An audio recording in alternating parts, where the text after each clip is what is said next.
Hey guys, hope you're having a wonderful day out there today. Jayme Hardwick's going to be the guest host on another episode, back by popular demand. The podcast is brought to you by HardwickLIFE, which is the website. It's the home of the Lose Like a Lineman program, and if you haven't heard of the program and you're interested in losing weight, get your butt onto the website at HardwickLIFE. That's hardwick.com, but it's HardwickLIFE. And if you don't know already, I designed that program 6 years ago for my personal weight loss to get me down from 295. I went all the way down to 202. I lost 85 pounds in under 5 months, and it's given tons of success to a lot of people. And and you'll hear about this on the podcast with Jayme, we have just redesigned the program, Lose Like a Lineman 2.0, specifically with the female in mind and the female's preferences and what is manageable. So that was with Jayme. She helped me out with that, and she's going through the program right now and having a lot of good success, as you will hear. So check it out at hardwick.life. Enjoy the show, guys. Okay. Jayme Hardwick. I'm sorry we are having a crazy amount of technical malfunctions this afternoon. I am scrambling around. The SD cards, which capture all the information, are no longer working. I had to just decide that, no, we're done playing with you today. And so we had some user error there. Little micro SD card and a lot of moving parts. And, well, here we are. So round two. Good thing we only got a couple minutes into that one. Good to see you. Good to see you, too. How was your morning? My morning has been great. What'd you do? So I had the dentist. I saw you for coffee. Yeah. Worked out. Yeah. Then I had a tennis clinic, which was awesome. Very nice. First outdoor tennis session of 2021. Oh, good for you. Yeah. How'd you hit them? Awesome. Good. Really fun. Yeah. It's a great group just up at the clubhouse. How many gals are involved? I would say like 10 to 12 of us were there. Yeah. Really fun. Very cool. Did that and then jammed home, grabbed the dog, and then I just met my girlfriend and we went for probably a 5-mile walk, caught up, which was great. Wow. That was after our walk this morning. So we went on a 3-miler. 24,000 steps. Get out. And it's noon o'clock. Are you? I am. Get out. Yeah. I'm at almost 10. Yeah. At noon, which is cool because we got the boys practice later, both their lacrosse practice. So we'll get some extra mileage in there. You're going to be 35 because you've got a golf thing today. You've got your Miss Country Club going down right now. Is there an award that they're giving out at the end of the month? I hope so. Do you get a special parking spot or what happens here? I am. I'm giving the most money to the country club. I am still so reluctant to pay. This is ridiculous. Country club, it's great. It's super safe. Love the neighborhood for the kids, but they charge. So we have our own golf cart. They charge you a trail fee for the golf cart, which is just a staggering amount of money every year. And I'm like, fine. You know what? I'm going to walk. If I play golf twice this year, I'm walking. I can't get into it. I know the Masters just happened and I love watching it and it's all fun and people want to go and I get it. And gosh, I'd love to get into it. I can't. So I don't know if I can justify spending that kind of money on the golf cart. I, in fact, want to sell the golf cart. Oh, my gosh. I want to get Settle down. Well, you don't want to live the country club life. I don't. Your girl over here is living her country club life. So I need that golf cart. I'm about that podcast life. Podcast, and then you can find me in my dungeon doing some workouts. And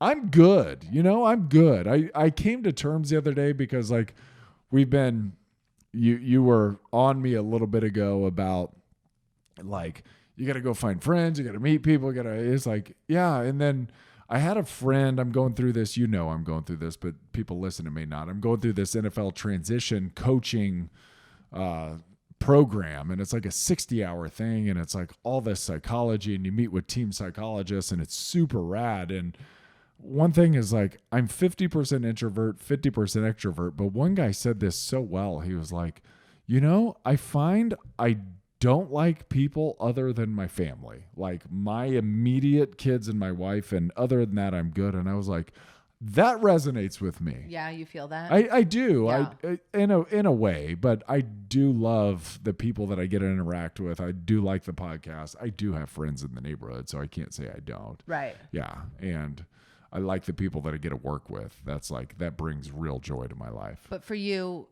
socially, being around me and the kids is enough. I'm good. Yeah. Yeah. And like the people that I work with, like the folks that work for HardwickLIFE, our financial advisor, our accountant, our lawyer, they're all my friends too. Right. Yeah. And then the people in the Lose Like a Lineman program, they've become my friends. Right. Like we message each other all the time, and like I'm in great contact with them. I got a podcast with one of them yesterday who turned 46 and he lost 50 pounds in 3 months. So it was like, but it's like he played football at University of Louisville, and it was just super cool. And I was like, he was the center for Roman Oben's Louisville Cardinals team. So we have all these connections, and these guys are just my friends now. And it's cool. Like, I do have friends. I have a good group, but I just don't see them like you do. Got you. Yes. Yeah. I definitely think I'm a little bit more extroverted. Yeah, you are. Yeah, Yeah. for sure. You're Yeah. a social creature. Yeah, But you also do like your own time and space, Totally. right? Yeah. Which is totally fine. Right. Yeah. And as long as you're good with it, I'm good with it. And Yeah. we're all. So you just mentioned, I'm going to circle back to Okay. Lose Like a Lineman. Oh, yeah. Yeah. 2.0. 2.0. Brought to you by Jayme Hardwick. So I've just started this program. So Nick has been doing this program, I would say now, for a few years. It's what you initially lost all your weight on. Yeah, so I After lost football. it's been 6 years Right. really that we kind of put the program together. And I say we because, you gave me a lot of the education to get me started on the thing. I mean, as far as healthy eating is concerned, and you feed me little nuggets here and there. You don't force me to do anything. So you have a great way about you, but I say we. Yeah. Oh, that's nice. Yeah. Yeah. So anyway, so I've been hearing about this for 6 years. I'm such a reluctant dieter. Would you say that's fair? I would say it's not a dieter. You're a reluctant person to be told what to do. So you come years, if I make a suggestion, it will take you years to come back to it and go, I've got a really good idea. And eventually it'll be your idea and not mine. And that's cool, but and I'm not kidding. It's not like weeks or months. It's actually years that it takes you to come back around on some good ideas that I have. Well, this was a good idea. This is a good idea. This is a good idea. Yeah. And so you're doing 2.0. So really, and I get it, like the 4-2-3-1 part of the deal for you. And I think for a lot of women in general, the one meal day is daunting. Right. And I've gotten feedback from women in the program that say the 600 calorie meal, like the concept of the 600 calorie meal for them in their head is like that. It's too much. It's just too, like 50 grams of protein at one serving is too much, or 2,400 calories in a day. It just psychologically is too much. And so we've adjusted the program. Right. And you're the guinea pig. Right. And you've stuck with it now. And you're doing great, by the way. Doing great. Yeah. And I'm on day 8. Day 8, which Day 8. You've tried the original, the OG, and you lasted, and it was, I'm not kidding, you lasted, I think, 2 days. Maybe 1. But this seems to have some stickiness and retention. Yeah. Like, what's the difference? Are you coming to it from a different place? Is it more suitable for you? Like what's allowing you to stick with it? It's a good question. So I don't think you've ever approached me for your original Lose Like a Lineman like you did for the 2.0. You really were like, look, we need a woman. We need somebody, right? First time around? No, this time Oh, around. this time around. You're like, I'm creating this program. Can you please be my test subject? Okay. Can you please stick with it? And you don't ask me to do very much. I don't. On a daily basis. I don't. You really don't. And so I think it was just you pleading with me to do this. And I know how much work you've put into it. Yeah. I've watched you literally for 6 years writing books and programs and meal plans and all of it. Yeah. And so for me, it was just, you got me. You got me on a soft spot. Yeah. Nice. Yeah. So just you coming at me and asking me that. And also, I mean, summer's coming, so why not try to lose a few lbs? Tighten it up a little bit, right? Yeah. Tighten it up. But you find it to be manageable. Absolutely. So what I was saying to you today is I've gotten on the scale, day 1, and then I got on the scale day 7. So we're, like I said, 8 days in. Not a huge shift in the scale numbers. And I think that that's, as a female, it's always a little bit like, oh, man. But a little bit. You've had success. Yes. So I'm down, I think, 3.5 pounds. In 8 days. In 8 days. So almost a half pound a day. So pretty good. I'd say so. But I just feel good. You're not going to lose weight like a 300-pound male. Well, I wish I did. Yeah, I know. Yeah, it's like 7 pounds a week. You know what's annoying for the women listening is like, we went away on vacation and Nick came home and he's like, man, I lost 4 pounds on vacation. I did. And I'm like, shoot. I mean, really, that's annoying. I know. Because that's restaurant meals. That's ballpark And I know I food. shouldn't say anything. No, but it's fine. But it's just typical. It's like a man, gives up the creamer in his coffee and is like, oh, I've just lost 3 inches. I also make it a point on vacation to try to lose weight. Yeah. Every vacation I come back skinny. You lose it, I find it. It's kind of how we but end you a vacation. don't. But you don't. No, but it's a lot harder, I think, for me. But you lost 2 pounds on vacation. I did. Because you started the program on Monday of vacation. Monday. Yes. And then we came back on Friday from St. Louis, which, by the way, St. Louis was awesome. It's a great city. That's a great place. Great city. We had an amazing time. Yes, we did. But I have to say, so a couple things. So yes, we did go on a road trip vacation. This was the first road trip that I haven't constantly chomped on something in probably 5 years. I'm like the entire trip down. Yes. Yeah. Like I will bring, and it's not always junk food, but I'm like notorious for bringing 7 bags of celery and I'm literally in the passenger seat. It's like a cattle. And you're a super loud chewer too. I'm so happy that Teddy called you out the other day because every time you chew through a piece of celery, I think, could she get any louder? Could you, is it possible to chew harder than you chew? That's how you chew some celery. That's how you chew celery now. That is how you chew celery. That's exactly right. I'm an aggressive chewer. But yeah, I didn't chew or eat anything but water. Both trips there and back, 4 hours each way. And I said to Nick on Monday, I think, it's the first time I have felt true hunger in probably 2 years. So it's this weird thing, and I don't know if anybody else experiences it, but I have a fear of being hungry. Like it's a literal it's fear. real. It's real. Right. Yeah. So, a meal, whatever, say happens at 8 a.m. Now it's 11. I am not physically hungry, but in my head, I'm like, shoot, it's been 3. I need to eat something. Yeah. So to the fridge I go. It's like the clock goes off. Yes. Ding, ding, ding, ding, ding. Totally. Yeah. And it is. It's just these weird intervals of time through the day where I'm like, oh, you're not alone. So this has been so cool. Just again, 8 days into this program, because I've actually felt true hunger and I'm able to say, oh, okay, cool. It's not that scary. It's okay to be hungry. It's okay. I know. Yeah. So I know you didn't read the ebook. No. Yeah. No. I know. You're just like, tell me the plan and let's go. Yes. Yeah. Got it. Totally cool with that. But give me the cliff notes. we talk about resetting hunger and the sensation of hunger and how it is okay because we live this weird life. And this comes from the bodybuilding world and the high performance world where we've trained ourselves that in that world, in the athletic world, you want to hold on to as much lean muscle mass as you possibly can. So you want an amino acid drip coming through your bloodstream every 3 hours. Like you want a fresh reserve of protein so your muscle doesn't start eating itself. And so we've all in society, we adopt these weird things that come from high performance world.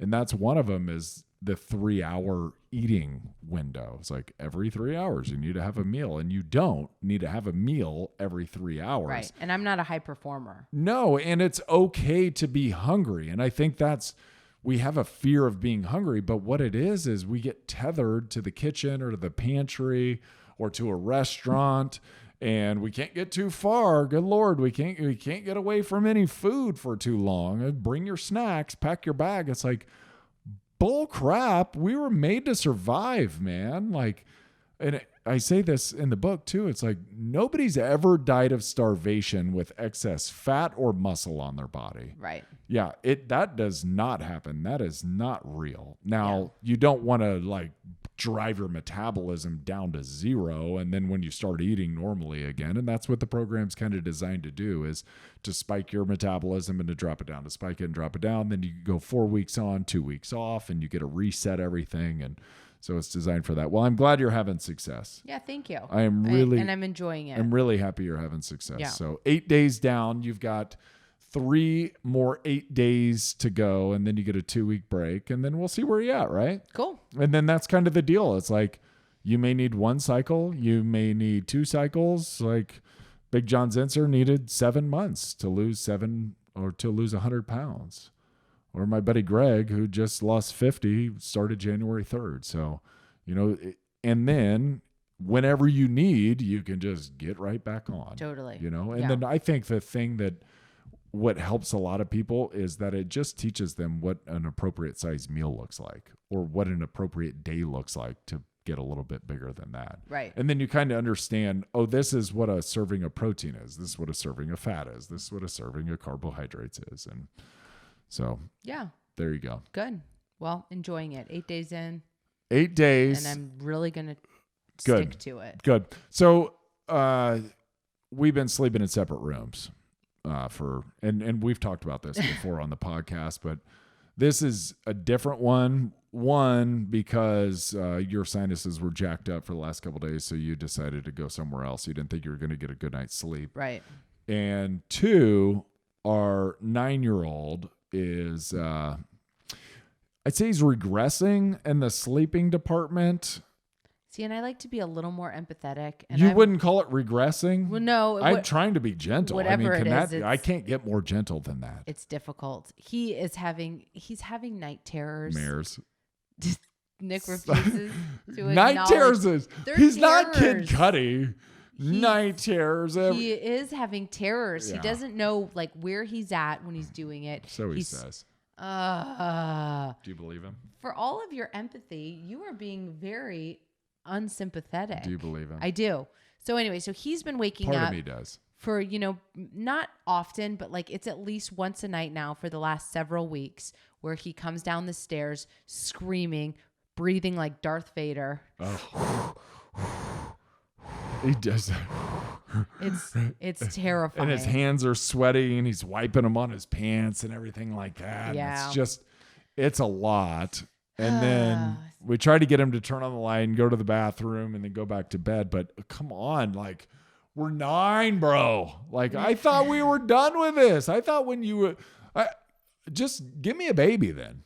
Like, if I'm getting up every night, just give me a damn baby. No, I'm good. Like, this is just. I'll deal with the 9-year-old. It's too much. It's a lot. It's a lot. So so I'm sinuses and night terrors, and so I'm in the guest room. Sleeping in a separate room. Yeah. And now you don't even work out with me anymore. Like, I'm not allowed in our weight room, so you kick me out to the other room. I didn't really kick you out. Not really, but your glare kicked me out. You didn't actually say anything, but I read your mind. Here's the thing: is we have a beautiful weight room. We moved into this new house. It's got nice French doors. It's got mirrors. I just think it was too fancy pants for you. You would walk in there and be like, "Yeah, I need something a little more grungy." Let's graffiti this thing. Yeah, that's what he wants. So he likes to play it like I've kicked you out. But Nick actually found the one room in our house that looks like a dungeon. Yeah, and is strapped all these apparatuses to the wall. They're pretty sweet though, aren't they? He strapped all these apparatuses to the wall. Come on. And he works out in what looks like a jail cell. It does. It's concrete floors. It's like bare, concrete ceilings. Studs. Yeah. Open studs, pipes everywhere. It's kind of a mess, but it's a beautiful mess. But it's where you belong. It is. All your prison tattoos and such. You just stay in there. Get in there. Get in the dungeon. And do your work. I know. So here we are coming together. We don't sleep together. We don't work out together. We do walk together in the morning. We have do. a cup of coffee usually in the morning together. And now we podcast together. And all is well. Yes. So what's your plan right now? So we talked a lot about I'm on day 8 of Lose Like a Lineman 2.0. Give me what you're currently doing. What's your exercise? What's your diet? Give me your overall lifestyle. All right. So you just heard Jayme talking about the gym setup that I've got in the spare room that's unfinished. It's grungy. It's a dungeon. It's dirty, but it's a lot like me. She said I belong in there, which is like in a prison cell. Gee, many Christmas. Lovely wife. Well, what I did was I did move in there. I love it. It's my little man cave, my little pain cave. And I have found an awesome piece of affordable equipment that can basically give you everything you need with resistance bands. It is awesome. It's called the Anchor Gym. You can check them out at coreenergyfitness.com. That's like C-O-R-E, energyfitness.com. I do everything on there. I mean, you can do triceps, biceps, chest. One area that people have a really difficult time with kettlebell workouts or with anything really is getting to the back. Well, this is like, it gives me pull downs from all types of different angles. I can do low rows with the resistance bands. I can do single arm. I can do double arm. This Anchor Gym is quite the setup. So go check it out. Use the link in the podcast page for a discount on those products. And they've got a ton of really good things that are available to you that are going to suit your needs. So thank you for that time, and good luck with the products. And if you want to see more, if you want to learn more, go to coreenergyfitness.com or check out my Instagram page, and you'll see me every day with my shirt off. I know, roll your eyes, and doing some type of exercise with that apparatus. So it's very useful, and I find that it's all that I need to maintain or even grow muscle mass, because as you know, losing or gaining weight has to do more with what you're putting in your body than what you're doing with it. So, all right, guys, back to the show. Thanks. All right. So what's my diet lifestyle? I'm shrinking down intentionally. I'm intentionally shrinking down. So, I get these wild hairs up my butt on occasion, and like the boys really love muscles. Our boys. And so as their dad, I want to make them proud, and I want to have big muscles, and they look at The Rock and they're like, man, he's awesome. Dad, do you think you could look like that? And I'm like, well, not anytime soon, but if I keep training really hard, by the time I'm 48, which is 8 years from now, hey, we got a live studio audience. Hey, neighbor.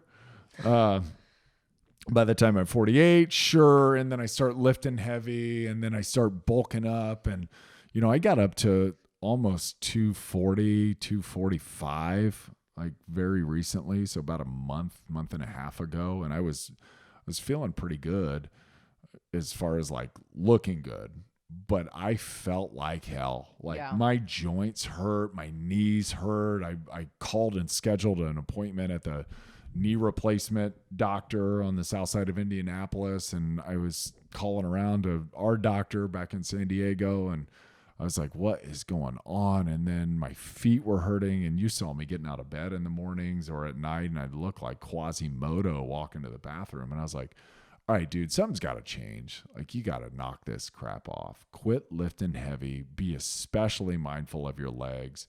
And, it's just kind of a little insight into like down the line of what life's going to look like if you keep trying to push heavy weights and keep growing. And it's like, and it just reminded me, and I say this all the time, it's like, weight's weight.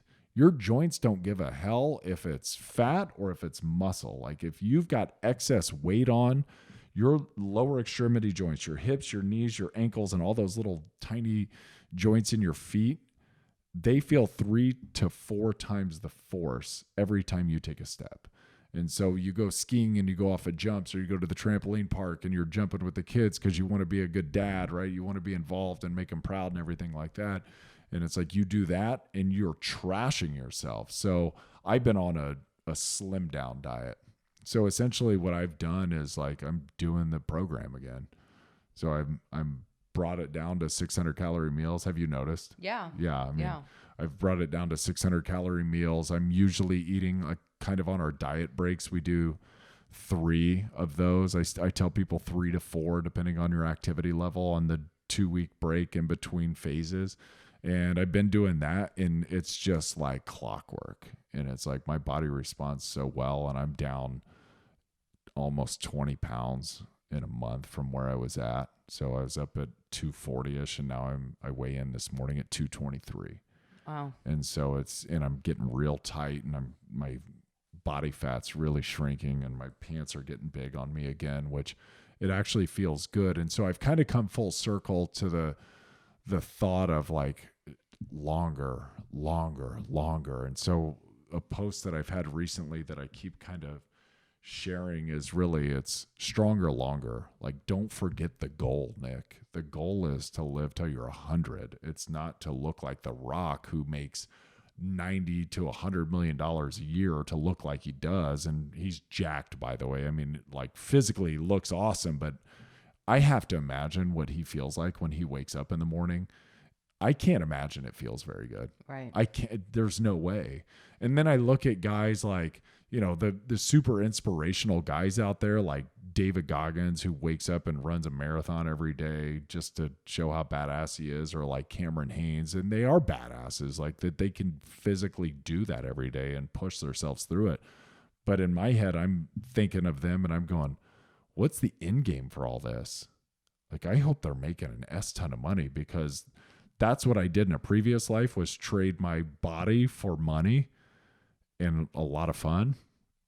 But at this point, like, I'm not making any money to trash my body. So that's kind of a concept that I think a lot of former football players have to get through to their head, is like, you've got to be really mindful with this machine that you're driving around in. And I forget who said it. It was Warren Buffett. He's like, you only get one body and one mind, one brain for the rest of your life, for your whole life. You got to be damn careful what you do with that machine. You can't trade it in. There's no new leases. And I think about it because of thinking about a knee replacement. I canceled the appointment because I lost weight, and was like, voila, I feel good again. It's like, isn't that amazing? So it's like, keep the focus where it needs to be. Stronger. Yes, I want to be strong. I want to be active. I want to be vibrant. I want to look good because I'm vain as hell, and that's fine. It's fine because it fuels me to be healthy, but do it longer, right? Don't look like The Rock. I am not making $100 million. I'm not making action movies. I'm not going to be in Kong versus Godzilla. No. But we saw that one, by the way. You didn't sleep during that one. And normally at the theater, you may have nodded off for 20 minutes or so. Yeah. No, it's not my favorite, but the kids loved it. Well, doesn't it answer the question that everybody's had for forever? What? Who would win in a fight? No, because we still don't know. Godzilla versus Kong. We still don't know. Spoiler alert, they're on the same team. Yeah. Oh, movie recommendation. What is it? Thunder Force with Melissa McCarthy And Octavia Spencer. It is so funny. Really funny. Yeah, we have to finish that. Yeah. Yeah, maybe tomorrow, maybe tonight, whatever. I know. Everything we watch right now is just kiddie. It's all for the kids. Yeah, but Thunder Force, I feel like, is not. No, that's a good one. That's not kiddie. That's funny. Godzilla, King Kong. I had a talk with the dental technician today. And it's funny because, like, I love comedies. There's not many comedies out anymore. Right. And the only ones that really exist are the female comedies. Because I feel like females can at least say what they want to say now. Like, men can't say, we can't say boo. Do you feel that way? Like, I feel like cancel culture has canceled comedy for men. Really? I do. I'm trying to think of the last. Give me a good comedy from a man. I don't know. Other than some like funny lines thrown in an action movie. That's it. That's all I hear. That's a good question. We'll look. Because I like comedies. I love comedies. Yeah. We need to laugh a little more. It's fun to laugh. Right? And we just wrapped up Drive to Survive. Ugh, I love that show. Great show. gosh. I've never been a race car fan, ever. I didn't even know the difference between F1, NASCAR. IndyCar. It was all just like hillbillies going around a track. World of Outlaws. But now the world of F1 is so cool. That's I where highly recommend that show. Drive to Survive. Would you travel to see Netflix. F1? Would that be of interest to you? Yeah, but the only reason is because they do it in really cool cities. Because of Danny Ricciardo. I love him. He's a stud. I know. He's so cute and so funny. Yeah. He is. Isn't he? He has a great personality. He's great. No, I love that they do him in really sexy locations. You think he'd come on the podcast? No. You don't think so? I don't think so. Yeah. I'm gonna shoot for the stars. Well, he's kind of a big deal. I don't know. Yeah. Maybe the podcast game's one that he wants to get into, and maybe I'll be the avenue for Danny Ricciardo. Good luck. Okay. Good luck. But no, great show. I'm writing him. Yeah. I'm writing him. Good. Yep. You do it. It's happening. Well, this was fun. Love you, baby. Love catching up with you. Yep. Even if it's on a podcast. It's okay. I'll take any time with you I can get. All right. Thanks for tuning in. This was fun. All right, guys. Have a great day. Bye.